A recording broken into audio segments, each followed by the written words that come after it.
Hey Galby, thanks for your question about how to become a free runner. For me, I just never really stopped. I think everyone as a kid has the spirit of a free runner, but we just called it play. You have playtime where you play on a playground, and that is the spirit of a free runner, is just being able to play, but as an adult, and kind of use the abilities you gain as an adult, you know, the strength of mind and the ability to apply more logic and sense to what you're doing, mixed with the childish nature of play, is how you become a free runner. And for me, I kind of was reawakened to that. I stopped when I was like 12, 13. They told me at school, you know, you should stop climbing things. You might encourage other kids to do it and they might hurt themselves. They might not be as good as you. And I got to about 16, I realised that's a terrible attitude to have. If I want to do that and I'm not hurting anyone else, why should I stop being who I am? And that's when I continued again about 9 years ago, and I've never really looked back since.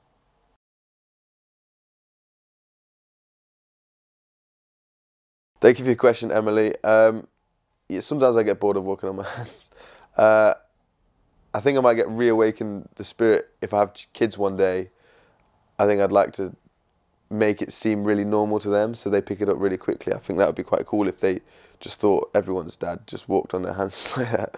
That'd be quite interesting to observe. But yeah, I have times when I'm really not passionate about it. I get bored. It's hard. For me, the inspiration comes when I get to be creative. So filming something like Love in a Handstand was really motivational because I was able to be creative with a handstand. But if it was just standing in the corner of a house doing handstands, I get bored very quickly.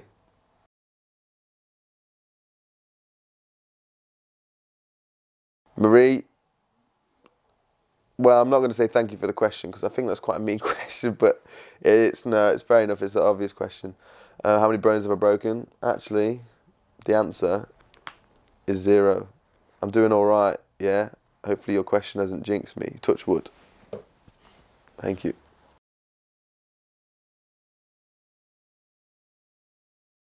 Samantha Brennan, what has been the best accomplishment of my career thus far? I don't know, life. I don't know how to answer that. There's so many moments. Just traveling the world is an accomplishment. To do a job where you get to travel all over the globe doing what you love and inspiring other people, inspiring kids, you know, to continue to play, to explore their environment and explore their bodies. For me, that's the greatest accomplishment there is that you can motivate other people to be healthier and enjoy their lives more.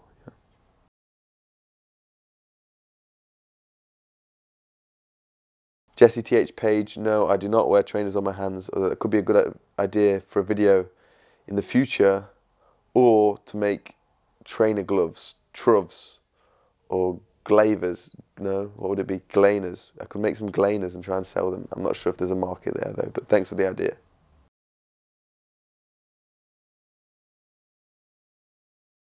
Matt Steele, thank you for your question about my diet, because I didn't want to bring this up because people kind of think I do that a lot because I'm a vegan. But you brought it up for me, you asked me the question, so it's all right, you saved me there. There you go, I'm a vegan. Try and be high raw with the veganism. I did it about a year and a half ago, and really the experience was reward and all the answer I needed. It's one of those things where there's all this science arguing back and forth, but once I experienced it, my intuition, my heart, whatever tells me, and then even the logical side of my brain is like, Tim, yeah, you know this, like it all makes sense, so that's my answer.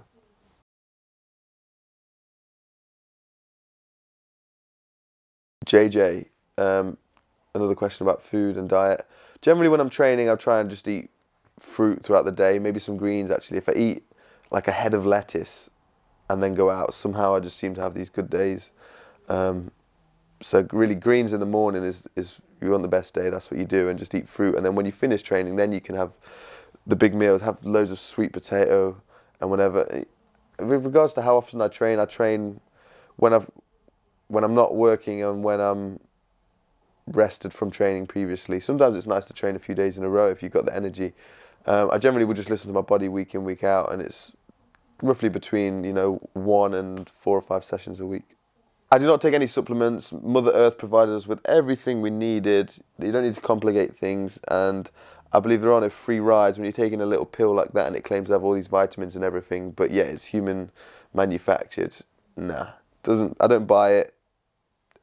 You can sell me with all the science you want, Mother Earth gave us everything we needed. We are part of nature, and we remove ourselves from it and think we're smarter than it, and we are not. Our answer is to go back to it.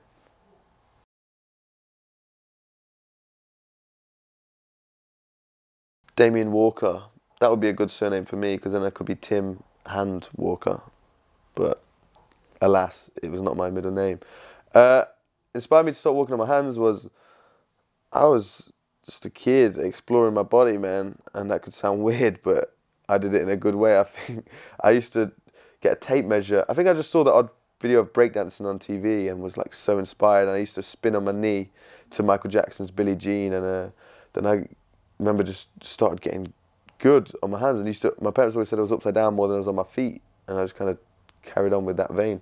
And I used to get a tape measure from my kitchen to my front room and try and walk on my hands. And then when I'd stop, I'd measure how far and always try and beat my record. And it just set sail from there.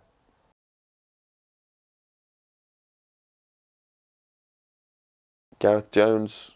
I had a friend called Gareth Jones at school. How did I get into parkour? You just don't stop.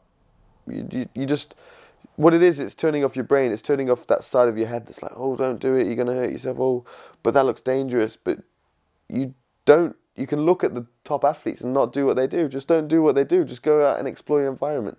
What can you do? What do you feel comfortable with at this moment in time? Be in the moment. This moment, what do I feel comfortable? Say there's a wall. How would I get over that? If I had to get over that somehow, everyone has the physical ability in them and the mindset to get over it. You don't have to do it in a flashy way. How do you do it? Simple as that, and that's parkour. You don't have to look at the highest level and be like, oh, that's scary, that's dangerous. No. What is relevant for you right now in this moment with the physical abilities you have that you're comfortable doing, and you can progress so fast that you don't look back and you have a blast.